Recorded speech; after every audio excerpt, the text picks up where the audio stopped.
I'm curious as to who it's gonna be. I'm hoping to God it's a she, but what if it ends up being a he? I mean, I have had a few guys come up to me, they know how I roll and that I prefer the female gene. I've had several crushes dating back to elementary. If only they had felt the same, then on top would have been the cherry. There have probably been about 5 or 6. I'd stare at them for a few seconds and think, that's one fine chick.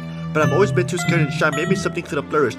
I know I've always held myself back, but it's because I've always been too nervous. Actually, the situation has been in reverse. I could tell she wanted something, but the feeling had never returned. And I never had the guts to relieve her from her misery and politely say no. I've never had the guts to enter confrontation and relieve her of her false hope.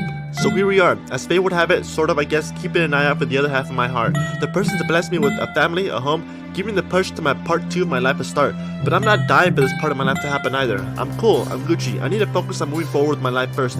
But I'm very curious as to the when, where, and what should look like. I have a few preferences that I thought of, and hopefully they'll combine. Or who knows, maybe I'll die a virgin and never get to experience what it's like to have a love life. But that's low-key just a worry. I've seen so many women in my life who are fine and curvy. But you can't base a relationship straight on lust and looks surely.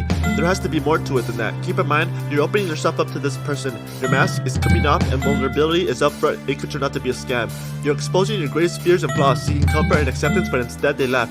Insecurities are placed on the table to be examined on both sides, and one of you might judge and decide they want out, and they leave breaking your pact, leaving you feeling open, and once again everything you felt rises up again from your past. Maybe something is wrong with you, that's why they never last. But don't worry, don't give up hope. The one will arrive and tie the knot, and you'll know, cause she will be the one to buy the expensive name brand rope. To be honest, I have no idea what to expect. A year from now, maybe 20, there could be something I didn't know about her that makes me feel impressed.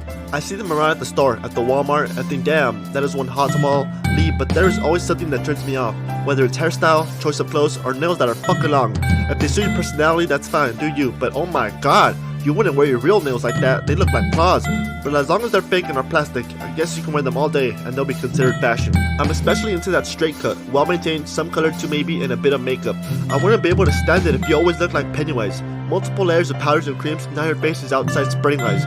I want to be able to see your face natural. If natural, liars saying that you need it because you look better. But I can clearly see the real outline of your eyebrow. It looks nothing like the one you draw on. I apologize if this might sound offensive, but that's just my observation. And now for my suggestion. When it comes to nails, they look dope with color paint, as well as flat top design, and add a few decorative diamonds to give it some shine. Glitter is dope too, it'll add to it and make them bright. If not, just make them glossy or combine with matte. Same goes for your lipstick, it would look bad, cause I hope that after our first date, we smash. That is of course with your consent. I wouldn't make a move on you unless. I throw up when I see a girl with gloss lips. It makes your lips look wet and I just want to get a cloth and wipe it. I think that's it when it comes to appearance. Nice hair, light makeup, nails, basically a little girly, but not too much. I would like to take you out to a fancy restaurant and you can get pretty. Also, not be scared to get close to oil and grease and get dirty. I don't mean to talk shit or to start an argument, but this is just my preference as to what you can do for me to give you the green light. Cause it's your face and your self-esteem that matters, not my opinion. So in the meantime, I'll elaborate on my personality and likes. I'll describe what my bookshelf holds in its items. First, up top, we have a few things from memory, some Funko Pops from my TV days, and next to these are a black piñata in the shape of a video game control. In front of that, some memorabilia from the movies, having them was a goal, some souvenirs from Star Wars and Spider-Man coming home. In the middle, a certificate of perfect attendance from work, an alright award. Under that, the first shelf is miscellaneous, pills and papers even, a water bottle and a glass cup. From WWE, bought her for fun, but I never used that one. Instead, it's filled with pens, papers, and cards of Yu-Gi-Oh! Growing up, it was this and Pokemon. Life was truly dope. And lastly, my older brother's old cologne. Mom was rummaging through his belongings and thought, here, have some more. But I already have some, I said. So, smell it, it's nice, put some on. Fine. So I took it and there it sits, a special edition Corvette shaped bottle. I think it's empty though, but some bits of scent still go up my nostril. If you open the back cap and shake it, it sounds hollow. Next up is the shop that went through some changes. I used to be a hardcore gamer and on that shop is where my games went. If I remember correctly, I think it started with the GameCube. Then I transitioned to my older sister's PlayStation 2. To this day, my all-time fave is The Sims. A lot of people think that it's gay, but I would be on it 24/7. To me, it was the shit. Then on Black Friday from Kmart, we got our own PS3. All my siblings pitched in and it came with Little Big Planet for free. It was a bundle and from that day forward, life was a dream. I don't think I had Wi-Fi yet, so I couldn't play online with my peeps. But my older sister hooked it up and we got connected for free. Call of Duty for the first time came in the picture and we would laugh and scream. All day long, holding down the right trigger, building a streak. After a few years on my own, I bought a slim PS4 at Walmart, the Uncharted: A Thief's End bundle. Oh my lord. It was the ending to the series. In my heart, it was gold.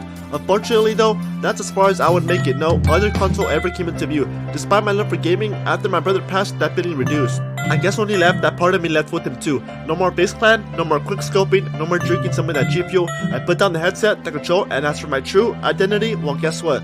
Terminator 3000 CA Rest in peace, dude. I became officially retired and never again returned to the gaming community, but it was a hell of a ride, really. I came across other consoles that were itty bitty. The PSP, Xbox, Nintendo DS, and Wii. Also came across a Game Boy. Wait, I lied, the last console I bought was a Switch. Payments for a few weeks right around that time of layaway. Without realizing it, I was losing interest. And without knowing it, I paused the game and never played another mission. Games became unbearable and every last one was sold. Happened to a guy I met at a gas station and he bought the whole bundle of PS3 and the rest of the PS4. I mailed to the US Postal Service. What was once the love of my life suddenly became completely worthless. Now what resides there are some supernatural pops and a picture of my bro. I still got some gaming things I need to get rid of. I don't want that shit no more. On the middle shelf is pure entertainment. Brace yourself as we enter dangerous territory, explicit content, and rated R material. Half is DVD and Blu-ray movies, but here we'll also find my music collection. I have to admit, it's always been somewhat of an obsession. I also have a bit of tapes as well. Eminem, Kid Frost, and a singer known as Camila Cabello. Soundtracks and a bit of heavy metal, like Slipknot. My top two genres are, as everyone knows, reggaeton and hip-hop. Mixed with mariachi, very little country. That's it for this stop. I own both Harry Potter and Star Wars on Blu-ray, but if I had to choose, I'd be HP. I might have marathoned the entire series I think last Tuesday. Horror and animation are my top two probably, but I also really enjoy watching stand-up comedy. I will name a few, but man, y'all it'd be so long that I could run out of room. On to the next subject, my cocoon. What do I do with all the time I used to spend in games? I'll tell you. J.K. Rowling, Stephen King, Patrick Ness, Bobby Hall, Paulo Coelho. I like to do it for about an hour or so. I'll also have time for other things, but I don't. If I'm really immersed, I'll stay in one spot for 3 or 4. When I started, I only read in English, but then I realized that since I also understand Spanish, I might as well switch between them. It also helps me learn more and not lose my native language. And last but not least, at the very bottom, I've stored some vinyl. I'd buy more, but financially, I'm on a tightrope. And I need to buy a player, but I have no idea where to buy one. So many brands, editions, prices, it's a vicious cycle.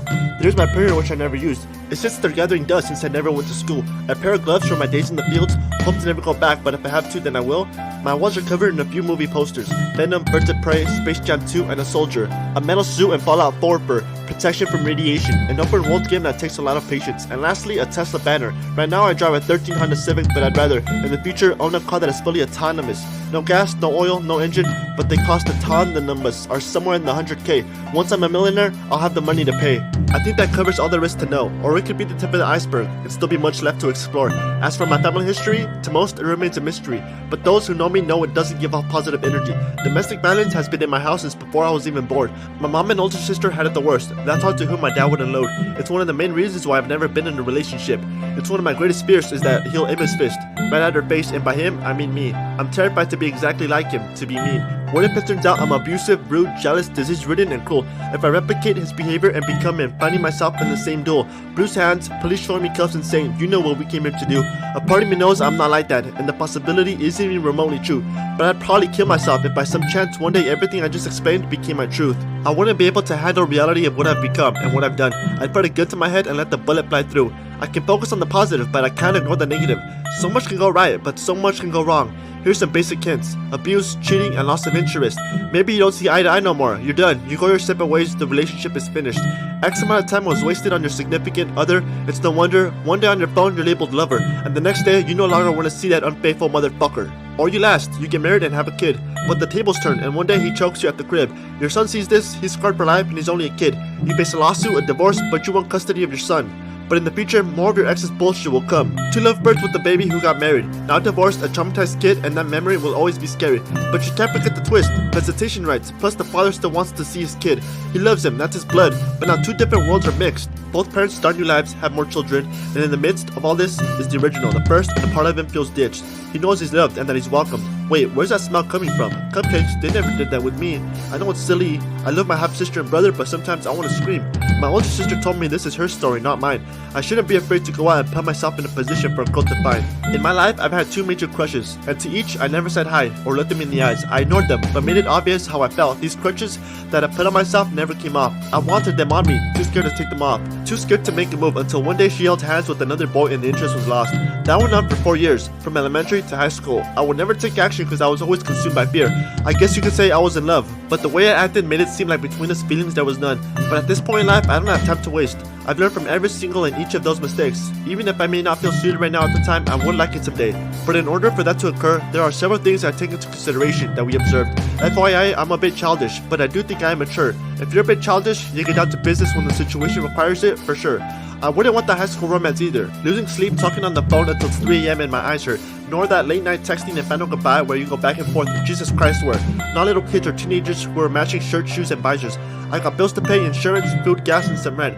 I still live with my mom though. If I left, it would cause her even greater detriment. It's not your responsibility, is what she says whenever I try and pitch in for rent. Although the groceries she does allow, I pay every cent. I'm about to finish my car loan and be out of debt. I'm not a huge spender, so if you love spending, I might have to take a second guess and reconsider the relation, because in my life, I can't create a mess. I want us to each still have our own independence and not be swallowed up in each other. Instead, create our own sentence, but come together and combine our happiness and goals for a greater message. We each still live our own lives and still come together when the day has reached its ending. When the time's right, we can accompany each other and add to our sessions. We're both on the same page, supporting each other's goals, never hold each other back, and know exactly where we're going. Put everything on the table, complete trust and no secrets. If marriage and home is what we want, then we make a plan to reach it. But we will stumble and we will fall. As long as we get back up, even if we have to crawl. As hard as we may try, it may not be perfect, but knowing how bad we both want it, it'll be worth it. The only major problem is that I'm very cautious of who I let into my life. After everything that's happened in my family, I'll be down to let that happen twice. I'd be damned if I were the reason why you cry. I'd be damned if at the end our life together turns out to be a waste of time. I feel like I'm the type to want to be engaged, not marry right away. Even if we agree, let's first steal to first base. I will tell you something right now that is 100% absolute. I would treat you the way I wish my mom was treated and never bash, just prove how I feel about you on a daily basis. My tone of voice, actions, and most of all, patience. It'd be more than just opening the door for you and calling you beautiful. It's nameless. It'd be more than just having children and getting you pregnant. It would be about the commitment to each other, and this messed up world what we have will never be tainted. Cause I know if things fall apart, having built an empire, the end result will be dangerous. Which is why if I had one wish, it'd be for a miracle. For God to reach down, shine light around you with the choir in the background and say, here you go. That would be the greatest reassurance that I could receive. So that once and for all these concerns and worries that I have on the topic can be relieved. When it's all said and done, do I want a relationship? Can I handle it? I don't know.